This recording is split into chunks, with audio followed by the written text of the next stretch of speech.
வணக்கம் அன்பர்களே, விடியல் குகன் பேசுகின்றேன். அண்மையில் குஜராத் கல்வி நிலையம் ஒன்றில் ஒரு மாணவி மாடியிலிருந்து குதித்து தற்கொலை செய்து கொண்ட செய்தி நாடு முழுவதும் பரபரப்பை ஏற்படுத்தியது. மருத்துவ கல்விக்கு நீட் தேர்வு வந்த பிறகு இதுபோன்ற தற்கொலைகள் அதிகரித்து வருகின்றன. இந்த பிரச்சனை குறித்து பரிசீலனை செய்த மாண்புமிகு உச்சநீதிமன்றம் 15 வழிகாட்டுதல் நெறிமுறைகளை வழங்கியிருக்கின்றன.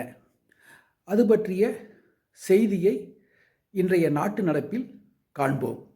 அதற்கு முன்பாக இதுபோன்ற வீடியோக்கள் தொடர்ந்து வெளியிட இதுவரை நமது புது விடியல் படைப்பக யூடியூப் சேனலை சப்ஸ்கிரைப் செய்யாதவர்கள் சப்ஸ்கிரைப் செய்யுங்கள். உங்கள் மேலான கருத்துக்களை வழங்குங்கள்.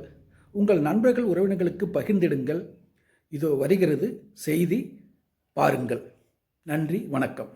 நாட்டில் அதிகரித்து வரும் மாணவர் தற்கொலைகள் மற்றும் அவர்களின் மனநலன் சார்ந்த பாதிப்புகளை தடுக்க உச்ச நீதிமன்றம் 15 வழிகாட்டுதல்களை பிறப்பித்துள்ளது.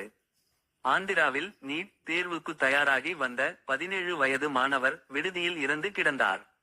இது தொடர்பாக சி.பி.ஐ. விசாரணை கோரி மாணவனின் தந்தை தாக்கல் செய்த மனு உச்ச நீதிமன்றத்தில் விசாரணைக்கு வந்தது. அப்போது நீதிபதிகள் விக்ரம் நாத், சந்தீப் மேத்தா அமர்வு கல்வி மன அழுத்தம், தேர்வு அழுத்தத்திற்கு இடையே ஆசிரியர், பெற்றோரின் ஆறுதல் இல்லாததால் மாணவர்கள் தற்கொலை அதிகரித்து வருவதாக கூறியது. கடந்த 2022இல் நாடு முழுதும் 1.70 லட்சம் பேர் தற்கொலை செய்து இறந்தனர். இதில் 13,044 பேர் மாணவர்கள் என என்.சி.ஆர். பி எனப்படும் தேசிய குற்றப்பதிவு பணியகத்தின் தரவுகளை நீதிபதிகள் சுட்டிக்காட்டினர். ஒவ்வொரு 100 தற்கொலைகளில் 8 பேர் மாணவர்களாக இருப்பதை குறிப்பிட்டு வருத்தம் தெரிவித்த நீதிபதிகள் மாணவர் தற்கொலைகளை தடுக்க 15 வழிகாட்டுதல்களையும் பிறப்பித்துள்ளனர். அதன் விவரங்கள் யாதெனில்: 1. பள்ளிகள், கல்லூரிகள், பயிற்சி மையங்கள், பல்கலைக்கழகங்கள், அகாடமிகள், விடுதிகளில் கட்டாய மனநல ஆலோசனை மையங்கள் அமைக்கப்பட வேண்டும். 2. கல்வி நிலையங்களில் மனநல ஆலோசகர் அல்லது உளவியலாளரை வைத்து மாணவர்களுக்கு மனநல பாதுகாப்பு குறித்து ஆலோசனைகள் வழங்க வேண்டும். குறிப்பாக தேர்வு காலங்களிலோ உயர்கல்விக்கு மாறும்போதோ வழிகாட்டிகளை நியமித்து மாணவர்கள் அச்சத்தை போக்க வேண்டும். 3. ஆசிரியர்கள் மற்றும் ஆசிரியர் அல்லாத ஊழியர்களும் ஆண்டுக்கு 2 முறையாவது கட்டாய மனநல பயிற்சியை மேற்கொள்ள வேண்டும். 4.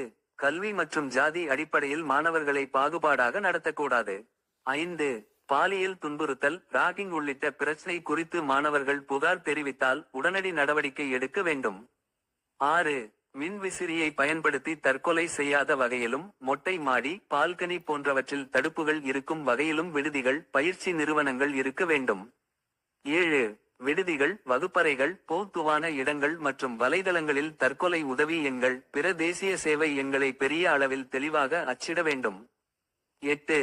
மாணவர்களுக்கு மனநலம், கல்வியறிவு, உணர்வுகளை கட்டுப்படுத்துதல் மற்றும் திறன் மேம்பாடு உள்ளிட்டவற்றை மேம்படுத்த பெற்றோருக்கும் கல்வி நிறுவனங்கள் பயிற்சி அளிக்க வேண்டும். இவ்வாறு அதில் கூறப்பட்டுள்ளது. அரசியலமைப்பின் 32வது பிரிவின் கீழ் உள்ள அதிகாரங்களை பயன்படுத்தி உச்ச நீதிமன்றம் இந்த உத்தரவுகளை பிறப்பித்தது. பார்லிமெண்ட் அல்லது மாநில சட்டசபைகளில் உரிய சட்டம் இயற்றப்படும் வரை இந்த உத்தரவு சட்டமாக அமலில் இருக்கும் என்றும் உச்ச நீதிமன்றம் தெளிவுபடுத்தியுள்ளது.